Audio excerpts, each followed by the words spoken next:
presenta solo, esta vez lo voy a presentar yo, pero no lo voy a presentar a él. Voy a contar algunas cosas que él también va a repetir. Él siempre dice que el concepto de sistemas nacionales de innovación se debe a Christopher Freeman, que escribió un texto que nunca fue publicado en el año 1982, así que no somos testigos. Él lo afirma y le creemos. Él escribió un texto en 1985, hablando de las relaciones usuario-productor en los procesos de innovación.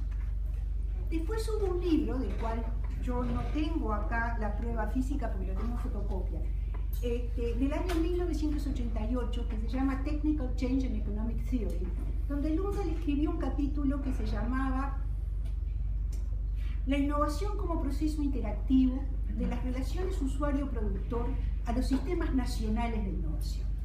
Ese fue un libro muy famoso, fue una pequeña Biblia por algún tiempo, y de alguna manera ensombreció la aparición de otro libro, también en 1988, que yo considero una joya, editado por Lundvall y Freeman, que se llama Los pequeños países enfrentando la revolución tecnológica. Es simplemente una joya. Imagínense ustedes, para alguien que trabaja y vive en Uruguay, la importancia que tiene un análisis de cómo los pequeños países se enfrentan a estas cosas. Y después, en el año 1992, apareció el libro, Sistemas Nacionales de Innovación, hacia una teoría de la innovación y el aprendizaje interactivo. Este libro de 1992 fue reeditado en el año 2010 con un aditamento que es el capítulo 15. El capítulo 15 es una recapitulación hecha por Lundvall de más de 15 años de vida del concepto. Una mirada en alguna medida melancólica, en alguna medida crítica, en alguna medida orientada al futuro, que tiene que ver con eso que muestra ahí, de dónde vinieron y a dónde podrían ir. Y nosotros le pedimos a Lundvall, teniendo el privilegio de tenerlo aquí, que nos hablara de eso, de ese capítulo 15 y de la reedición del libro de 2010. Y me parece que ahora es tiempo de pedirle al profesor Lundvall, va a hablar en inglés, por supuesto, y nosotros le tradujimos las slides, Rodrigo las tradujo para que fuera más fácil seguirlo para todos.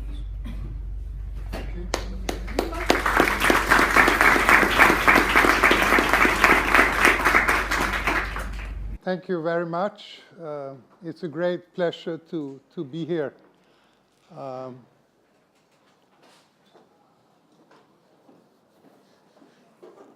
I assume that not all of you will be able to follow all details in my talk. And I will actually ask Rodrigo and Judith to listen carefully to what I'm saying. And if I say something they are almost certain several people do not understand, you may intervene and make some additional comments, because I do not want you to sit here without understanding what I'm saying, okay?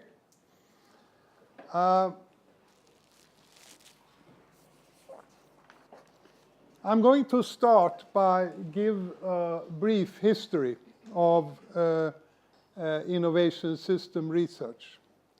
And then I'm going to argue that there are different ways of defining both the innovation process and the innovation system and innovation policy.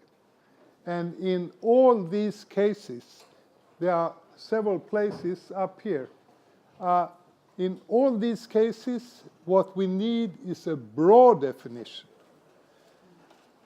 And the major difference between the narrow definition and the broad definition is that the narrow definition goes very much on the basis of science to technology to innovation, while the broad definition takes into account much more experience-based learning and organizational learning. We need to have both these things in order to understand and in order to to manage and in order to develop policy for innovation systems.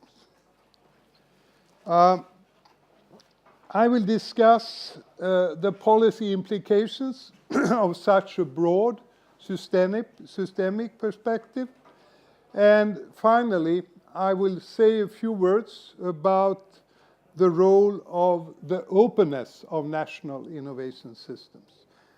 Because you can say already from the beginning, we were very much aware that innovation systems are open and that the way they are open is extremely important for how they develop and what kind of policies.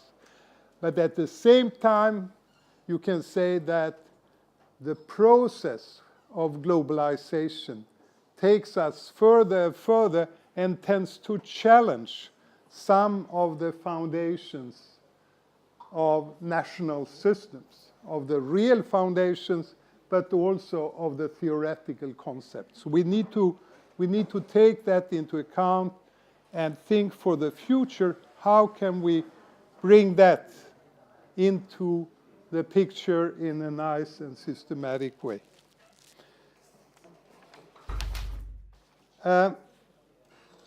Friedrich List.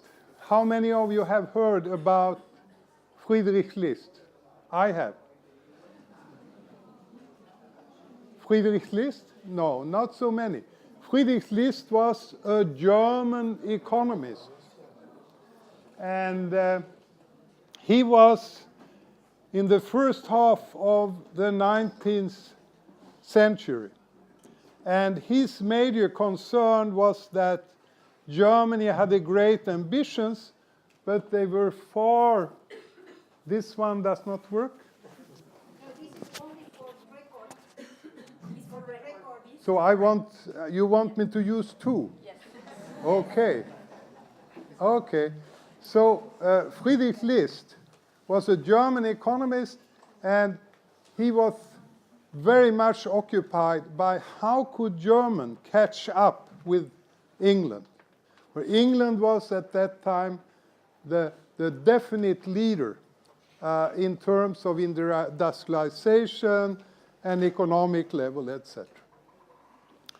And when he tried to understand that, he wrote important books about what he called the national system of production.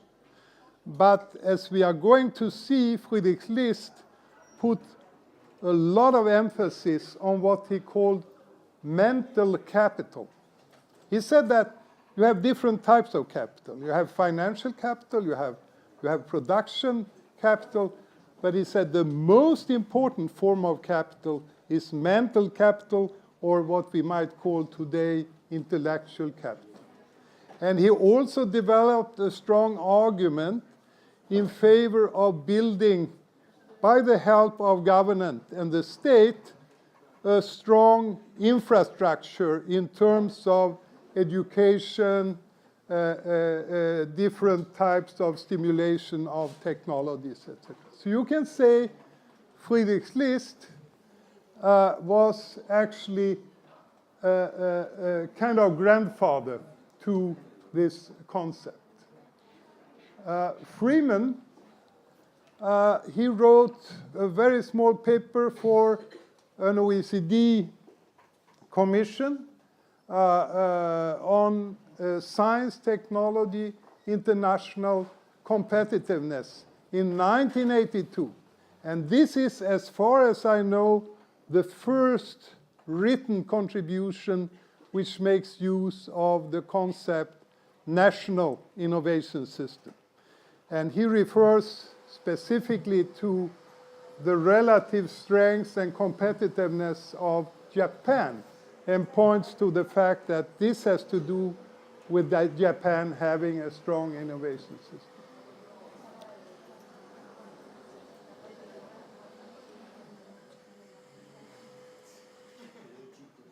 It's important to note that all these first introductions by Friedrich List, by Chris Freeman, by Richard Nelson, and by myself and my colleagues in Aalborg,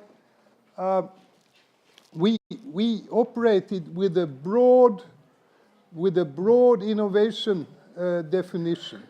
And we linked innovation to the production system and to the organization of firms.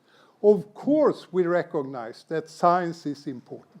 Of course, we recognize that R&D departments in enterprises are important. Of course, we recognize that science technology policy is important. But we also looked at the production system, at how production was organized, how organizational learning took place. And the other thing that characterized these first attempts was they had in common that we wanted to understand catching up or the competitiveness of the national economy. We were not just interested in a sense in describing the system. We were interested to understand what constitutes competitiveness at the international level and what makes it possible for some countries to catch up while others cannot. And the last thing which characterized these were that they were all quite critical to standard economics and to standard economic policy. There's a lot of new papers on innovation system which are, so to say, much more technocratic, much more, so to say, just describing the system, but you can say all the original approaches had this double perspective of criticism towards economic theory and towards mainstream economic policy. For instance, Friedrich List was in direct conflict with Adam Smith. Adam Smith said that all we have to do is to develop the division of labor, and we can do that in a regime of free trade. And Friedrich List said, okay, if we do that, England will remain up here all the time, and Germany will remain here. We need a kind of much more active state policy, and we need to think about how we integrate in international trade so that we strengthen and not weaken the innovation system. When we take the concept of competitiveness, I'm sure you have heard many versions of that which are about wage costs. So in many countries you say the major problem with competitiveness is we have too high wages, so we just get those down. When we work with competitiveness, we say, no, this is only a short-term solution. We need to look at what we call structural competitiveness, which has much more to do with the technological infrastructure and with the knowledge base of the whole economy. So, the message here is that since we had these original contributions, there have been a drift away from critique and sustainability toward a more primitive engineering approach. There's a tendency to focus almost exclusively on science and to neglect the importance of experience-based learning. And my conclusion will be that public policy needs to take the form of institutional design and to create and support winners. You have this idea that many of you have heard the concept, pick the winners. You cannot do that. My message is that you can create winners. You might not be able to pick among existing firms and say this firm is much better than the other, but you can promote certain sectors and hereby be reasonably sure that what comes out of it is some kind of winners. I would like you guys standing there to find a place to sit. I don't feel comfortable that you have to stand there all the time. There is one chair there, please.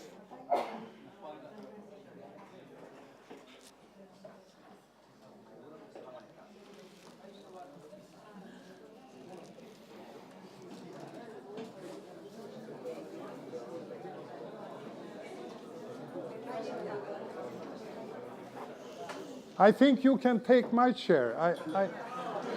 I hope I can keep standing all the time. Huh?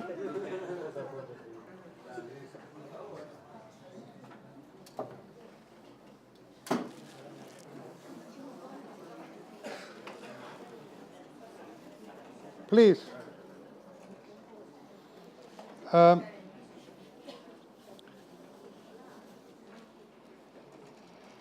There is entrepreneurial state. What's her name?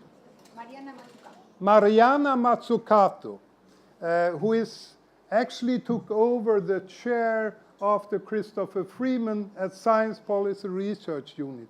She has developed a very interesting analysis of what she calls the entrepreneurial state. She says that in spite of a lot of neoliberal talk, in the United States, the state has played an extremely important role in pushing the most important technology areas. It's obvious in microelectronics and information technology, where the military expenditure played an enormous role. But the same is true in pharmaceuticals. The expenditure by government money on health is enormous in the United States. So we need, I think, to give up the idea of that the state is a negative factor. But we need to develop a state which has the capacity to see opportunities and to take opportunities and to help change the basis, the technological basis of the economy, for instance, in the direction of a more sustainable green innovation path. Also, we need a state which regulates the openness of the economy. I'm going to speak more about this later. So, let me start. You know, all economists almost start not with Adam and Eve, but with Adam Smith. And Adam Smith, he actually has some very interesting remarks in the beginning, in the introduction to his most famous work, The Wealth of Nations. Here he talks about the importance of innovation. And he also makes a distinction between two types of innovation. One which is developed by the ordinary worker based on his experience, and then the other one which is developed by people like you, by scientists, or he called them men of speculation. But he has this distinction that both kinds of innovations are important for the economy. I'm going to use this distinction as inspiration for some analysis, some statistic analysis we did in Denmark. The other contribution is, of course, Friedrich List, who emphasized on the importance of infrastructural investment, on building technological infrastructure in order to create strong national innovation systems. Karl Marx has very interesting ideas about how technology is developed on the base of science as a productive force, but also as rooted in the experience in the production process. And finally, many innovation scholars, they refer to Schumpeter as one of the major fathers of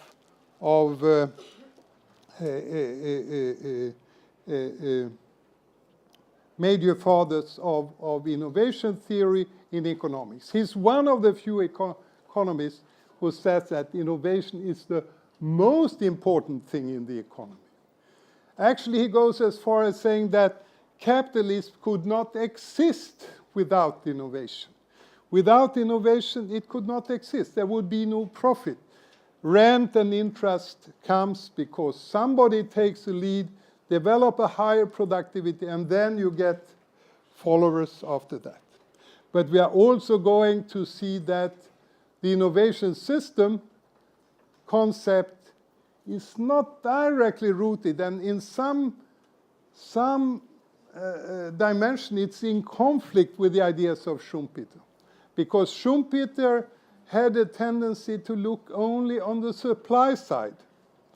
So the idea with Schumpeter was either that entrepreneurs or scientists were driving innovation, but he did not take into account the systemic feedback from users, from user sectors, from technology to science, etc.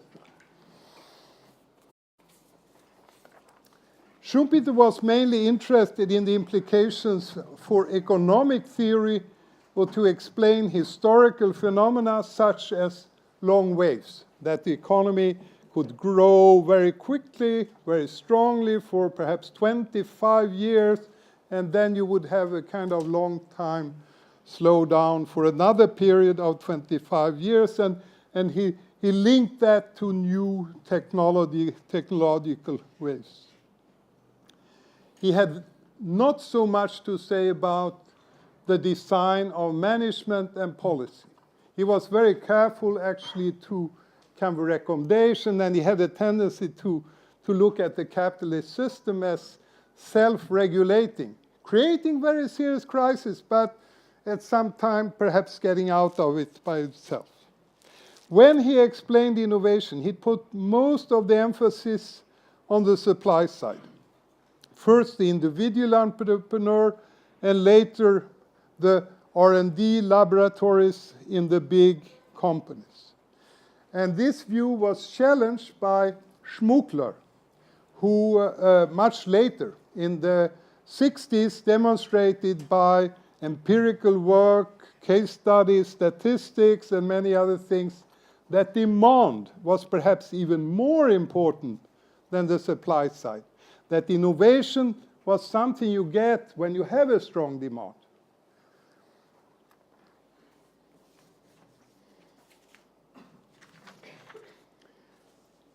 And then I come to Chris Freeman. I don't know, how many of you have heard about Christopher Freeman?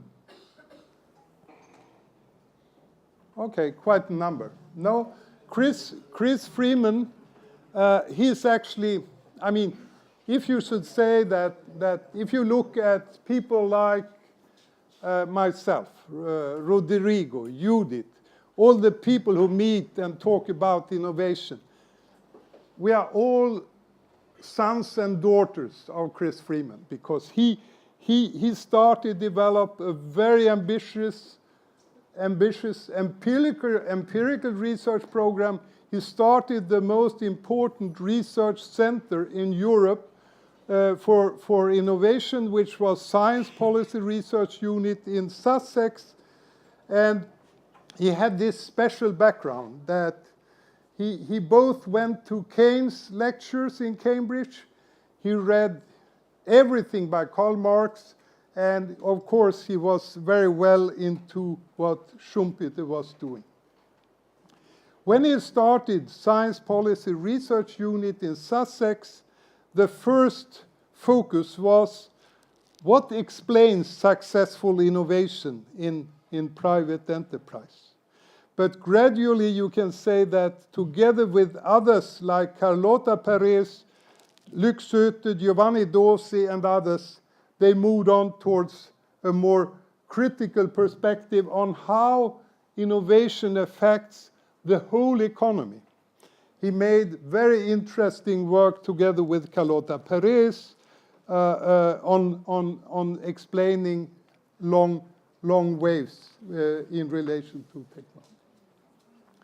The 1980s was a period where a lot of new ideas came forward, which you can say shaped what we look at as modern innovation economics today. The idea of technological paradigms, that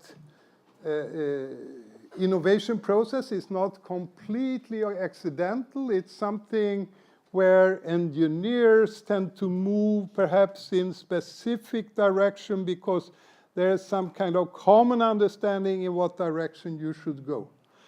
There was interesting work by Dorsey, Pavitt, and Suter on linking innovation and technology to international trade.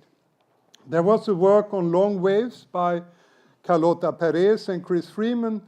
There were many, many case studies of sectors and technologies done by people at Science Policy Research Unit, and not least by Dick Nelson in the US. There was a historical work by Nathan Rosenberg and Paul David, where they looked back at the history of a specific sector.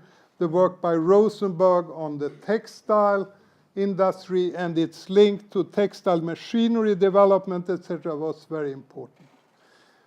We did the work which Judith referred to on innovation systems in small countries. I think you have a paper in this. No. You didn't. You should have had. That was our mistake. That it's only lately we have become much more aware that the kind of studies we were doing in Europe actually took place in other parts of the world, not least Latin America. And of course, also quite a lot in different parts of Asia, like Korea. Korean students, researchers made input. Out of this came a book which is called Technical Change and Economic Theory. Some people call it the Bible, but that is exaggerated. So one of the core observations out of this research is that innovation is an interactive process. And this observation, you can say, inspired the idea of developing the concept of innovation system. Chris Freeman, he came to Aalborg in the first half of the 1980s. That was the first time I met him. And when he came, he gave guest lectures.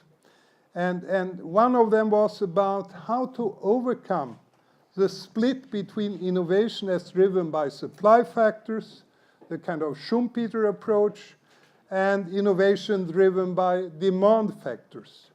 That was the more Schmuckler approach. And he also pointed to the importance of understanding interaction between agents in the innovation process. And as I mentioned, Freeman was also the first one to use the concept National Innovation System in a paper for this OECD group on science, technology, and competitiveness.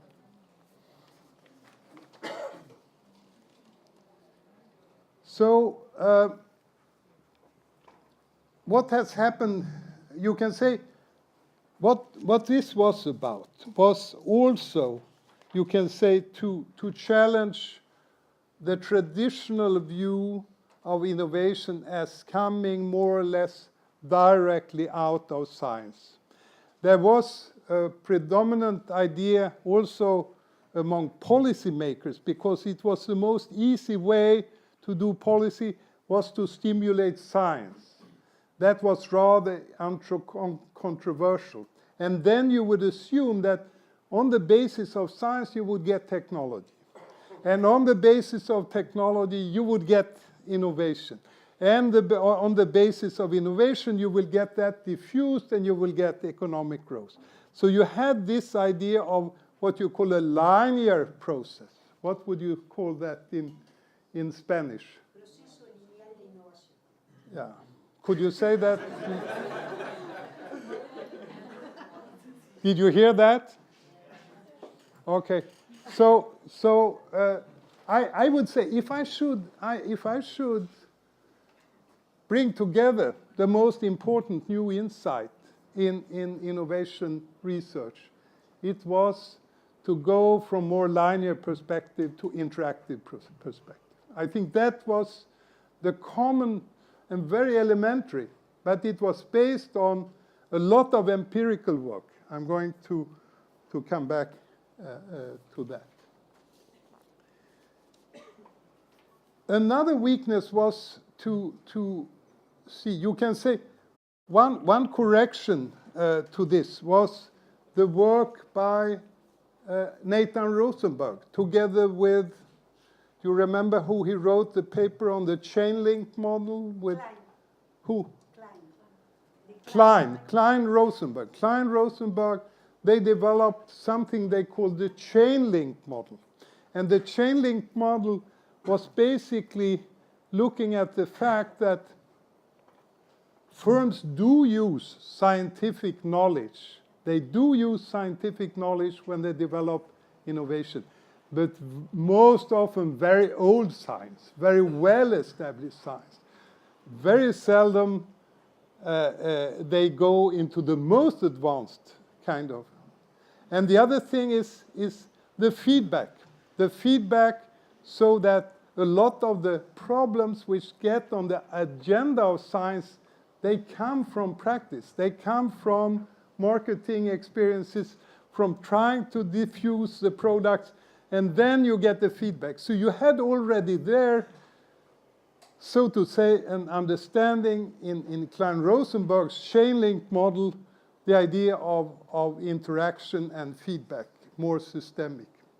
But the other thing which was lacking more was the understanding of the importance of experience-based learning as rooted in the production system. And this resulted in many, quite recently in Europe, you talked about the European paradox. And what was the European paradox? The European paradox, what you said, we have very strong science-based, but we are very weak in innovation. And they say, this is a paradox. We cannot understand this. And I would argue that it's not a paradox, it's the outcome of a too narrow understanding of the innovation process. That you neglect the fact that there are other sources to innovation and science. There are other learning types of learning processes which are crucial for success in innovation than just science linked to innovation. And there have been too much focus on science-based learning and neglect of experience-based learning. And there are several reasons for that. For the first, it's much easier to measure learning which is related to science. We had the talk about this yesterday with a colleague who is doing indicators, I think there you are, yes.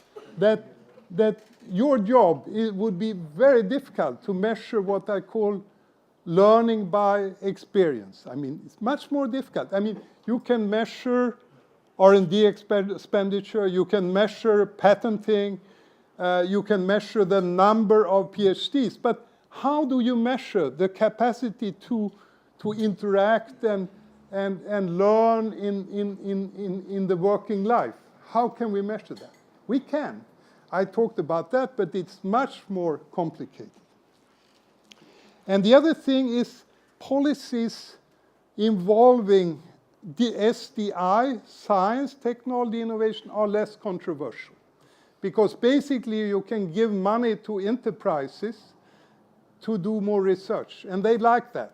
No controversy. But if you want to discuss with them, you organize yourself, not in a very smart way. You should do it differently. They don't like that. They want to have complete control themselves of how they organize production, how they organize work, etc. So there are several reasons, and all this you can say results in a lamppost syndrome. And again, I'm going to ask you, how many of you know the lamppost syndrome? Very few, but I used it yesterday, so some people remember it. But it's you come home an evening, and there's a lamppost, and you see a person crawling around under the lamppost. And then you ask him, "What are you doing there?" And then he says, "I lost my keys." And then you ask him, "Did you lose them there?" "No," he said, "but it's the only place there's light." And this, I tell you this story not only because it's funny, because it's very helpful. Think about it. A lot of social science and others, especially social science, is about things we can measure. All the young students doing master thesis and PhD work, they would look for problems where you can get some data, where you could do some statistical analysis. And some of the very most important things cannot be measured. So what do you do about that? You try to stay under the lamppost, many of you. And that might be very smart, because it gives better grades and something, but it might not be the most useful always. Huh? So I think it's a good concept, the lamppost syndrome. What would that be in Spanish? No? El síndrome del farol. Oh, it's there. It's a, sorry. Syndrome del farol. Sorry, it's a Rodrigo, I think, or Judith already translated. So be aware of that. So what we did in a paper in Research Policy, published together with 3 colleagues, 2 other Danes and Edward Lawrence from France, was that we started in some earlier papers to make the distinction between codified explicit knowledge on one hand and tacit knowledge on the other hand. What we then tried to do in this paper was to see, could we identify modes of learning or modes of innovation which correspond more or less to these 2 concepts. So we developed the idea of STI, which refers to a science approach, formalized knowledge, explicitation, and codification. DUI refers to learning by doing, using, and interacting mode, and refers to experience-based, implicit, embodied, and embedded knowledge. Embodied knowledge is here. Incorporado, yes. It's here. It's not here. It's here. Embedded can be in an organization or in a production system. We wrote this paper, and we based it on a survey on technical and organizational change in Danish firms. It's based about data from about 700 firms, and the major the way we developed the analysis was that we tried to develop different clusters based on what kind of practices firms use in terms of organizational learning. We looked at if they use interdisciplinary work groups, quality circles, systems of collecting employee proposals, autonomous groups, integration of functions. demarcations between groups of employees. Where those were reduced, we say this indicates a learning organization. We looked at if the firm had established closer relationship with customers. This is where the I function, the interaction, learning by interaction with customers coming. And when it comes to SDI, we use some other observations that firm has positive expenditure on D. It has personnel with academic training in natural science and engineering. The firm interacts with researchers attached. What we get from this is that this odds ratio, it says on the next one, the odds ratio indicates, okay, how much higher is the probability of innovation taking place as compared to the benchmark category, which is a firm which is weak in both DUI and SDI. We take those firms which are weak in both SDI and DUI and as a benchmark, and then we see those firms who are strong in DUI, but not in SDI. These firms that are strong in SDI, but not DUI, and those who are strong in both, what is the probability that they develop a new product over a 3-year period? This is what you can read from, this is what you can read here.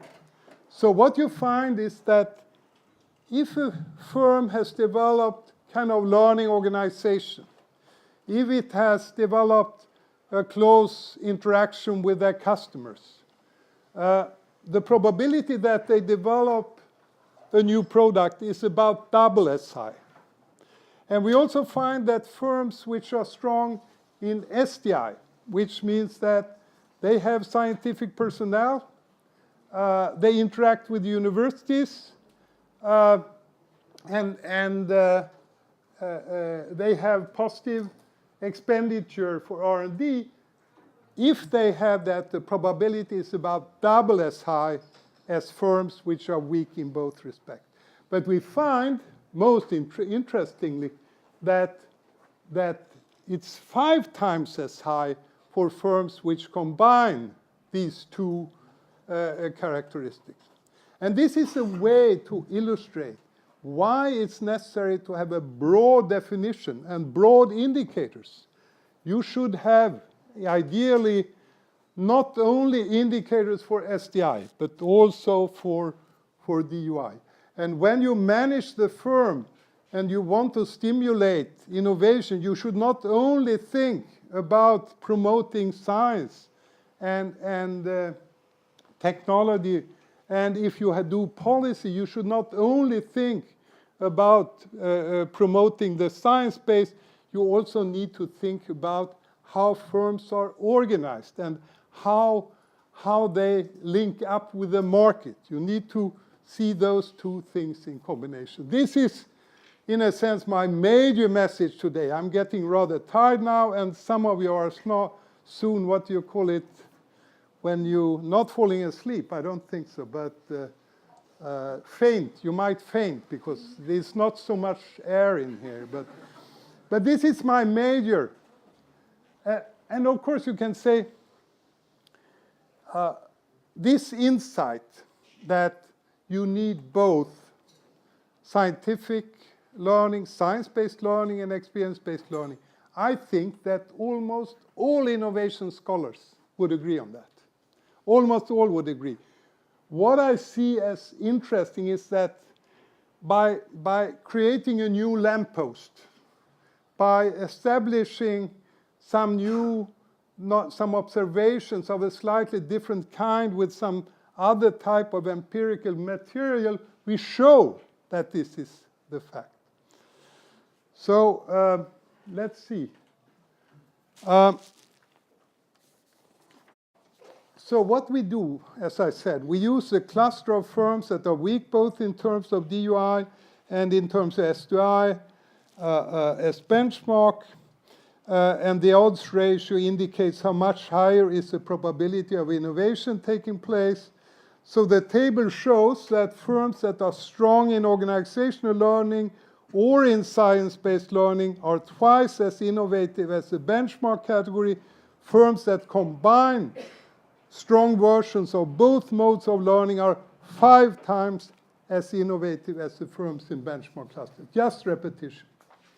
So it means that firms need to combine science-based with experience-based learning, because that makes them more innovative than firms that are biased towards one of those modes. It calls for an analytical effort that establishes a connection between knowledge creation through research and knowledge creation through organizational learning and interaction with users.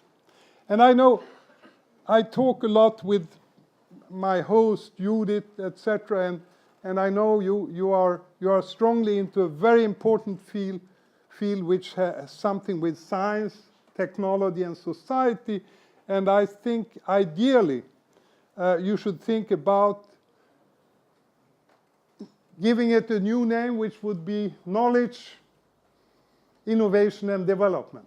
Knowledge, innovation, and development. Because I think to separate science, the analysis of science and society, or science and the economy, from the other sources, the other types of knowledge, might not be the best way to understand what's going on. But it implies broad definitions of innovation systems, innovation policy, and knowledge management. In order to explain how new ideas are brought to the market and transformed into economic performance or social development, it is necessary to take into account both science-based learning and experience-based learning. Human resources and organization within and across firms are important dimensions of the innovation systems. A lot of the literature on innovation system is based on empirical analysis of R&D, patents, and so on. I say this is only one side. There's something called triple helix. How many of you heard about triple helix? Oh, quite a number. So triple helix is about the interaction between science, business, and government. And I would say this is only one part of the innovation system. The other part is about organizational learning and the kind of interaction taking place in relation to the ongoing production. I have had interesting debates with Escovitch, as you might know, about this issue. And it means that human resources and organization within and across firms are important dimensions, yes. And triple helix is a subsystem within the national innovation system, and you cannot present it as a substitute for national innovation system. Now, I don't know. You know what I do sometimes in this kind of situation? And I'm not even sure we can do it, but I do a small yoga exercise. Are you willing to take part in that? All of you. It's the most simple one, but it's a way of make sure that nobody faints or loses consciousness. So I'd like to ask you to stand up, all of you.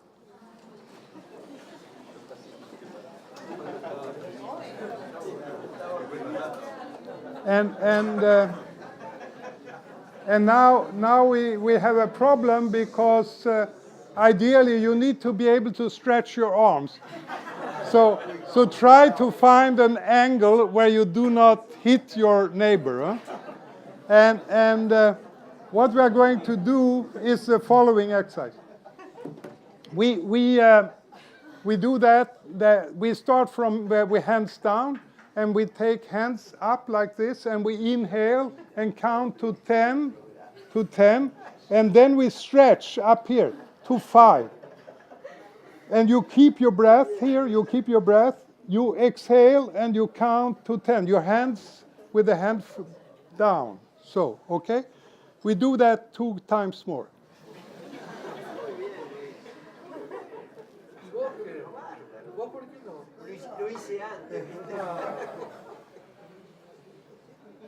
I think you should bring your hands together. That. Once more. Slowly.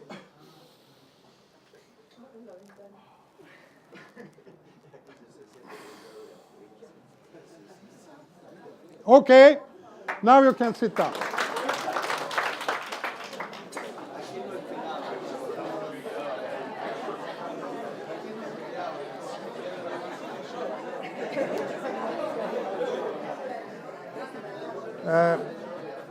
You shouldn't feel offended by this, because I have done this with several ministers in the front.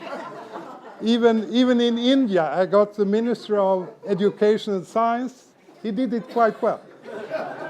So, but you know, the point is that we are sitting very closely, and we need to get some air. Okay, so I'm going to talk a little about a paper by Chris Freeman, and I think you are working with foreign direct investment. Eh? So this will be a little about the opening of national innovation system. Chris Freeman, he wrote a paper for a working group on science, technology, and competitiveness in 1982. And I was a member of this group by chance. And the title of the work was Technological Infrastructure and International Competitiveness. And very interesting, it was never published by OECD. I don't know, how many of you know what the OECD is? Okay, it's a kind of think tank for rich countries. And it's very much dominated by United States. If you write a report and something bad about United States is there, everybody gets very nervous because you can lose the grant. So what happened with this paper, because it's quite critical to free trade and so on, that it was never published, of course. And the major reason they gave was that the printing capacity of OECD was too limited. They couldn't find place to get this paper into the printing period. Rather primitive. I would have tried to find a more sophisticated explanation, but they tried that. So what I did was I published it. So if you want to read it, it's now in a journal called Industrial and Corporate Change. I published it with some introduction explaining why it was important.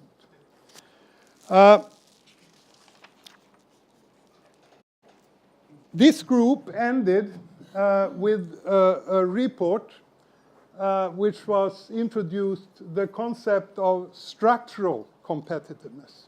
And this report was not published either. 4 years later, there came a small summary article. And the secretary of the group, some of you will know, François Chenet. And he wrote this article, but it was obvious that what we said at that time was basically that in this report was that, of course you can reduce costs, of course you can reduce wages, but this is not a kind of sustainable solution if you have a competitiveness problem. If you have a competitiveness problem, you have to look at the structure of the economy. You have to look at processes like innovation, structural change, industrial development, and things like that. You cannot just look And if you try, and we also said all the countries which are doing very well have had actually very rapid increase in real wages. So there must be some other factors which are much more important. But this was at that time too controversial. Later on, for a period, we saw more sophisticated understanding of competitiveness along our lines. But again, today I see in Europe a fallback to these very primitive ideas. For instance, in the European Union, when you talk about how you solve the problems of Greece or Portugal, etc., it's all about reducing wages, pensions, reducing the public sector. So, but what Freeman makes in his paper, he makes a distinction between what he called comparative advantage and absolute advantage. And you can say absolute advantage, you can say that it corresponds in a sense to strong structural competitiveness. Absolute advantage, you can see in certain periods that England was completely dominant in almost all major industries.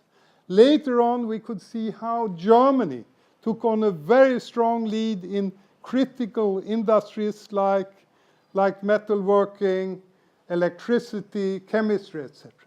So, and here it was not, you could never correct these kind of different strengths of the national economy by just regulating the cost level up or down. You needed to do much more, like Friedrich List was saying. You need to build a new kind of technological infrastructure with the help of government.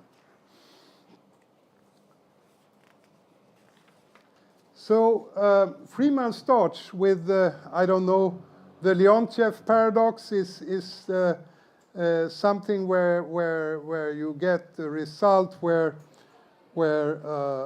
actually United States is specialized, seems to be specialized in labor-intensive, and that goes against the theory.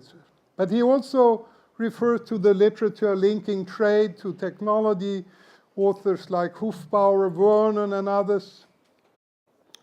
Most of this literature is about how science and technology contribute to trade specialization. One of the few papers who look on absolute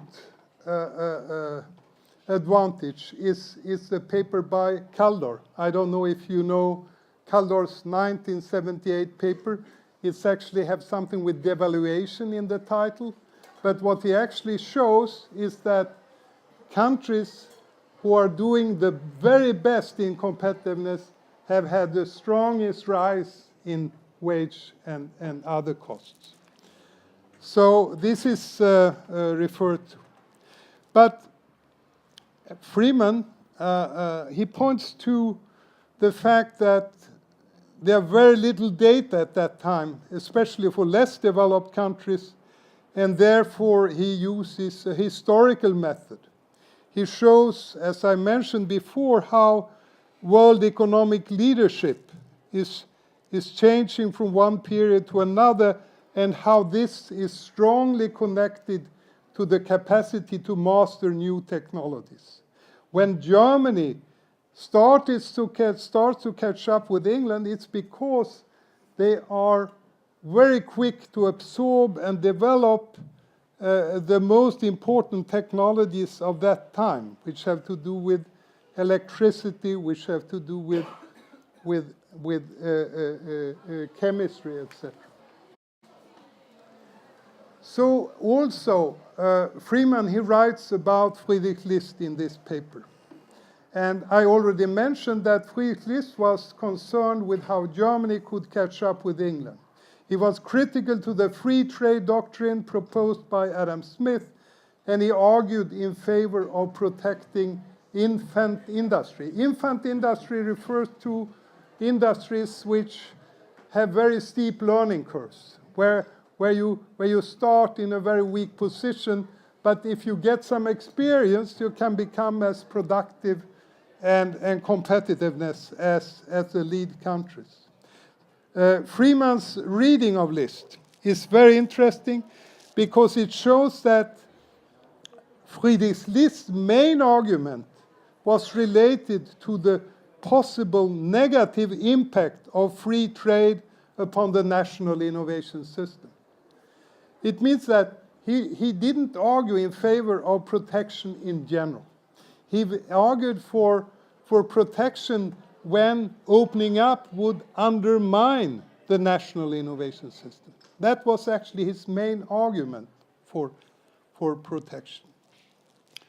And List sees competitiveness as rooted in knowledge or in what he refers to as mental capital. This quotation, you did not translate that. That was a challenge, I guess. It's a German text translated into English, and it's almost just one sentence. But I will read it to you, and then you read it in Spanish afterwards. The present state of nations is the result of the accumulation of all discoveries, inventions, improvement, perfections, and exertions of all generations which have lived before us. They form the mental capital of the present human race, and every separate nation is productive only in the proportion in which it has known to appropriate these attainments for former generations and to increase them by their own acquirement. Now, ¿Necesitan que lo traduzca? No, they don't need. that was a cheap trick. I would have tried that myself. But basically it says that what really matters is how, he says two things, how you can appropriate, how you can draw upon this global knowledge base, how you can draw upon it, and how you can further develop it. And this is all about, of course, the innovation system. This is what it is about. So, if we take lists seriously, you could say that national governments should regulate the openness of the economy in such a way that the national innovation system is strengthened and so that it enhances mental capital. It gives a different way than the dogmatic mainstream economics idea that free trade is always good for you. Free trade is not always bad for you. Free trade is obviously a very smart thing. Specialization between countries is, of course, a very good thing. But good things might not always be good. And there might be alternative and specific situations where you should do something else. In order, and you can also say, in order to benefit from openness, you need scientific capabilities, you need technological infrastructure, and you need a diffusion-oriented extension system.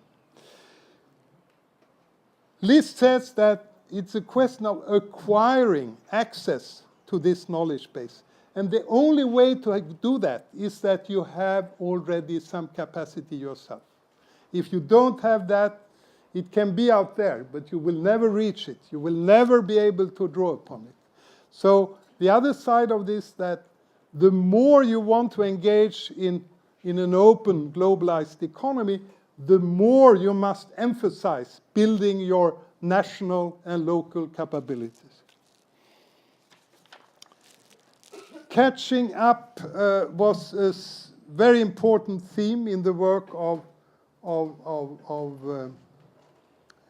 Friedrich List, and it was also the background for Freeman's reading of List. One of the things that Freeman said, we do not have data. Today we actually have data. And one of the persons who have worked almost all his career on trying to understand the role of different factors when it comes to catching up is Jan Fagerberg, a colleague from Norway. And the main result of his econometric analysis is that the innovation system and the quality of governance matter, while openness and Western institutions do not matter. This is especially the case for least developed countries. It's important to clarify here that Western institutions are, for instance, if you have a kind of parliamentary democracy or something like that. But another dimension which does positively contribute to catching up is diversity and tolerance. Very interesting. He finds that in countries where you have very little tolerance for others in terms of religion, race, or things like that, they are systematically less well off when it comes to catching up than countries which are much more open and tolerant. But you can say basically, when he gets to this result that what really matters is the strength of the innovation system. And he uses all kinds of indicators for that. He confirms the perspective that Freeman developed in the 82 text.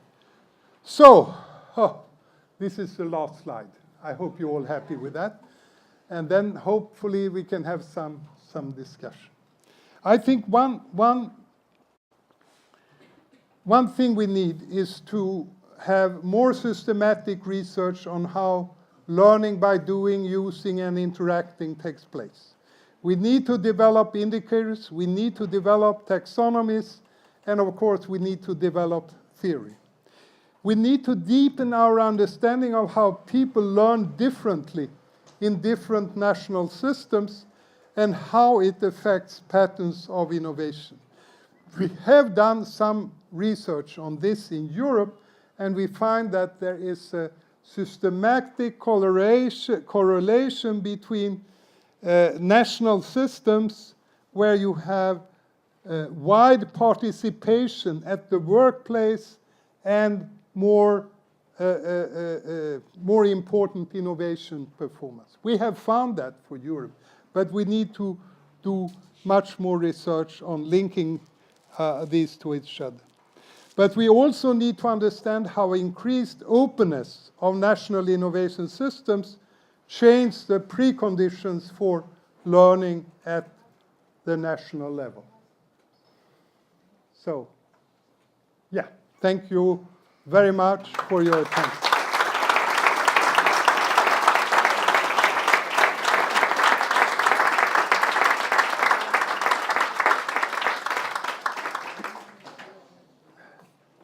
So, Judith, you're the boss.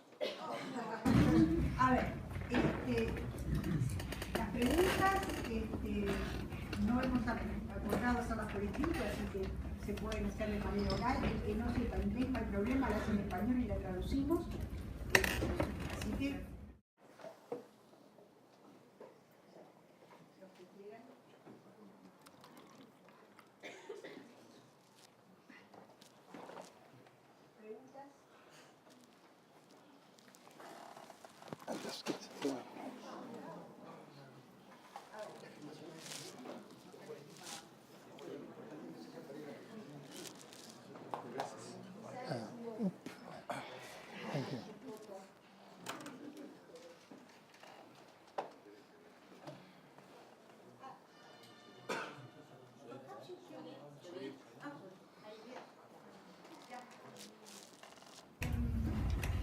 yo quería preguntar si... todas las inventamos.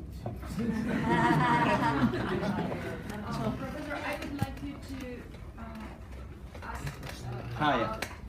Down.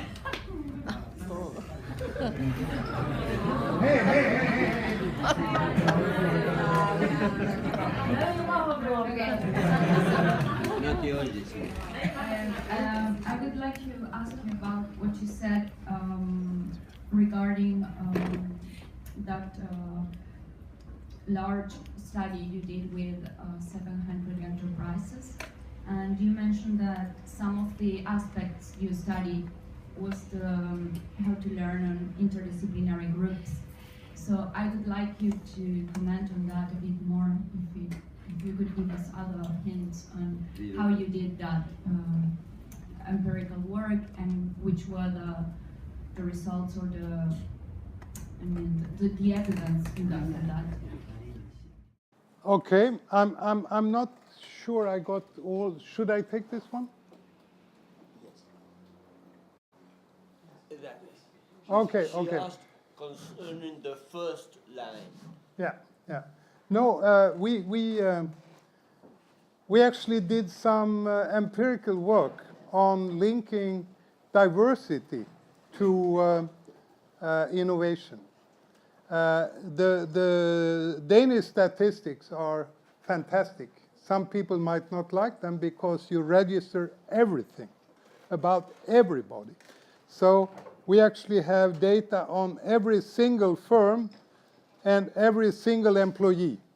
What kind of background, their gender, their original nationality, their education background, etc. And what we wanted to test was, does it make a difference if you have a more homogeneous or a more heterogeneous, more diverse organization? And we looked not at management, we looked at employees in total. And what we found was that firms that were more diverse in terms of educational background were more innovative.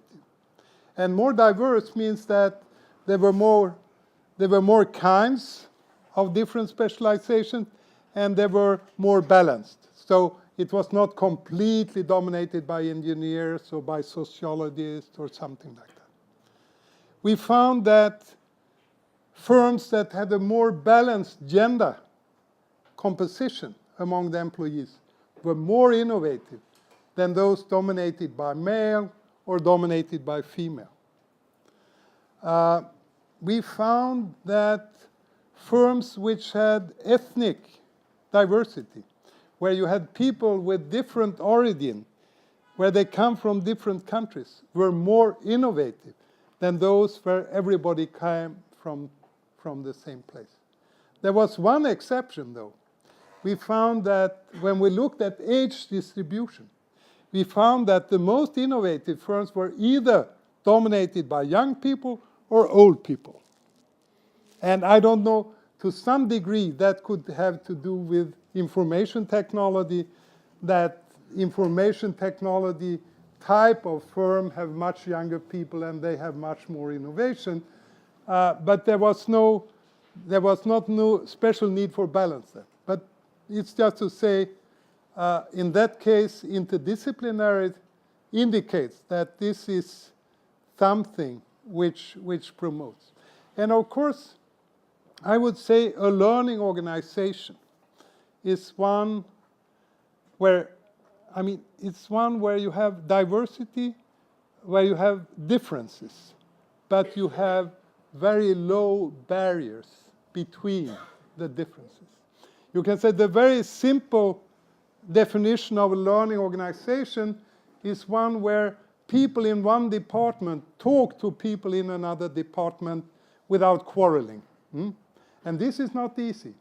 You know, people who are normally in charge of R&D can be rather snobbish, and think that the production people are silly. And the production people, they look at those and say, my God, they know nothing about reality. So to break down these kind of barriers is very fundamental for innovation. And you can do that by different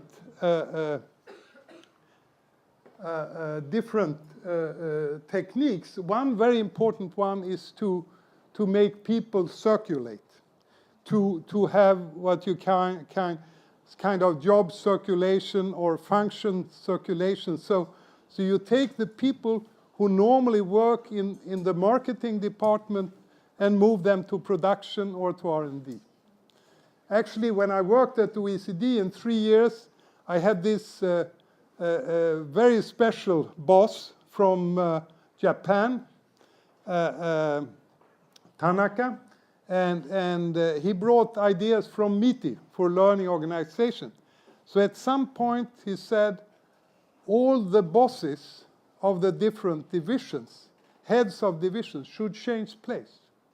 And this, of course, created shock and fear and everything. So what these guys did, they took the phone and called the governments and say, we got this crazy Japanese here. He wants to take me away from what I'm doing. And I'm the world master in what I'm doing. And they succeeded in postponing it 2 years. But then it happened. And I was deputy director, so I could follow very detailed. And it became a great success. A great success. Sometimes we exaggerate the specialization, the positive aspect of specialization, because one thing it meant that suddenly the different divisions started to collaborate with each other. Sorry, very long response to a very good short question. Somebody else? You are not shy, are you? You have a question there. Oh, good. You are not shy. You can ask it in Swedish. The idea of the national systems of innovation was to some extent challenged by globalization.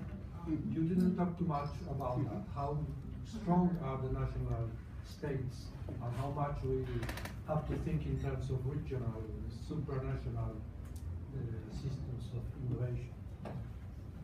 No,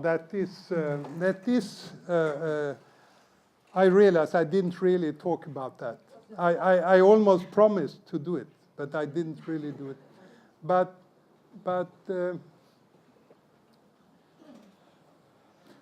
I mean, when we started doing work on this, we had this idea that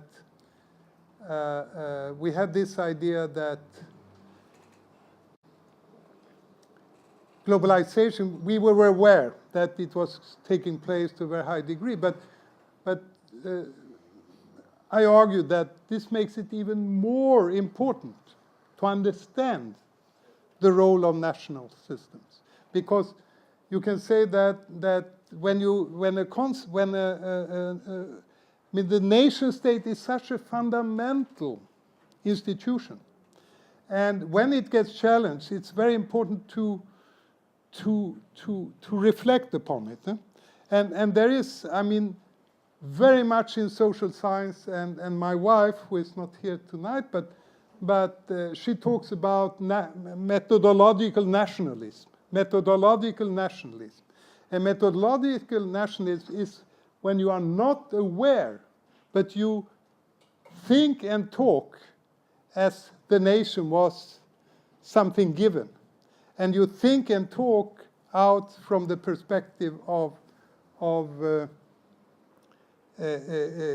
without being explicit, that you look at all kind of social phenomena from the perspective of a nation state. Of course, you can say the national innovation system is affected in different ways by globalization. We know that science becomes increasingly global. I mean, many of you people here are writing papers with people in Europe, United States, Asia, or whatever.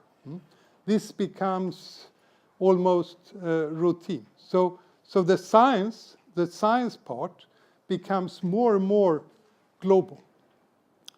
But of course, it's very important, and I think Judith has pointed this out sometimes, that you have global outreach of knowledge, but it does not mean that you have equal access or equal capacity to make use of the knowledge. And this, therefore, still you can say that having one reason that why nation states cannot live as parasites, just taking knowledge from the global source is that they need to have, you might call it absorptive capacity. They need to have the capacity, in order to be able to draw upon it, you need to have quite a strong science base in the field where you want to use it, and especially if you want to implement it and use it in a more practical sense. So you can say that while the production of science becomes more and more globalized, the appropriation remains highly dependent on the capacities that you develop at the national level. And this you can take also more, I'm sure you have interacted a lot at the global level with different scientists. And you have been very welcome to work with them because they know you come with a great contribution. And you are willing to invest yourself, some of your own knowledge in the network. I mean, if you want to take part in global scientific network, you have to reach a certain level, and you need to give contributions in order to get something back. So in that sense, you can say the globalization of science does not make it less important to invest in national science. That I think is quite certain. And then the other dimension, now I talked a lot that innovation system is not only about science technology, it's also about how you organize yourselves. And it's about how people relate to each other. And what determines how people relate to each other? It's a lot determined by the education system and how the working life is organized. You will find very radical differences even within Europe in terms of how the education system is organized in France, in Germany, in England. In Germany, you have much more balance between practical, technical education and theoretical education, much more than you have in France, for instance.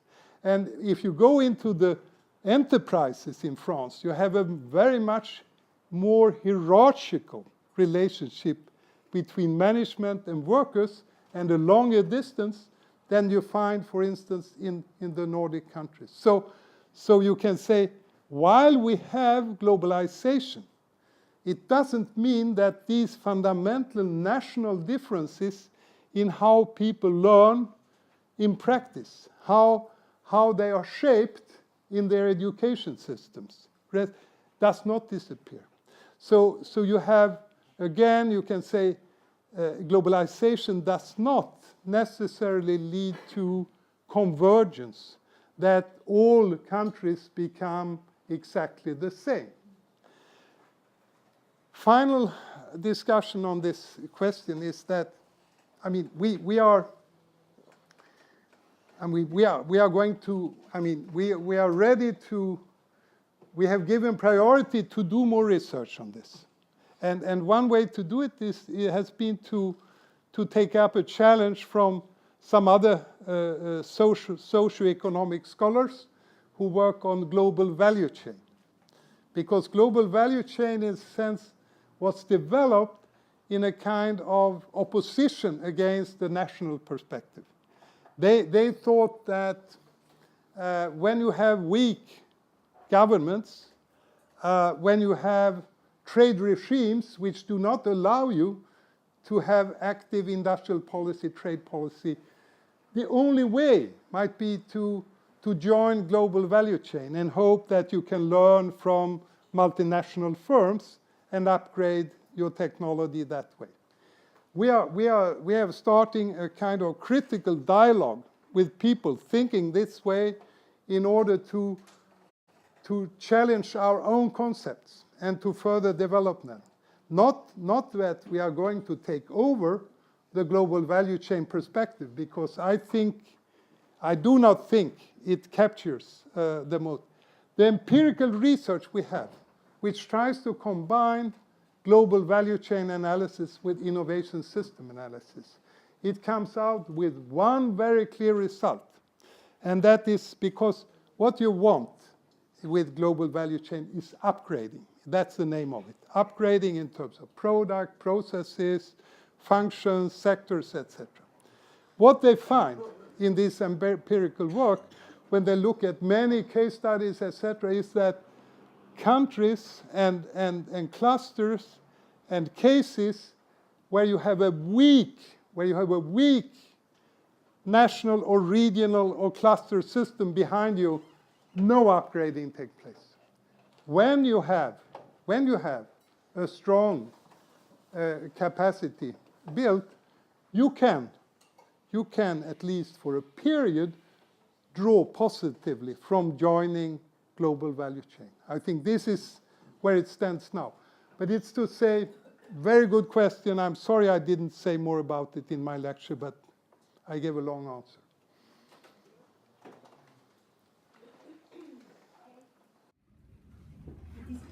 Es increíble, son las 7:30, empezamos a las 6 en punto.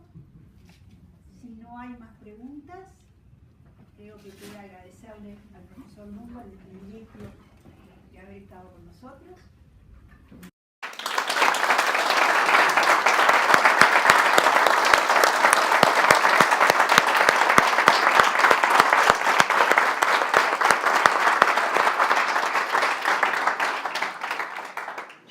Not too much, huh? I'm a very vain person, you know, so it might not be good for me.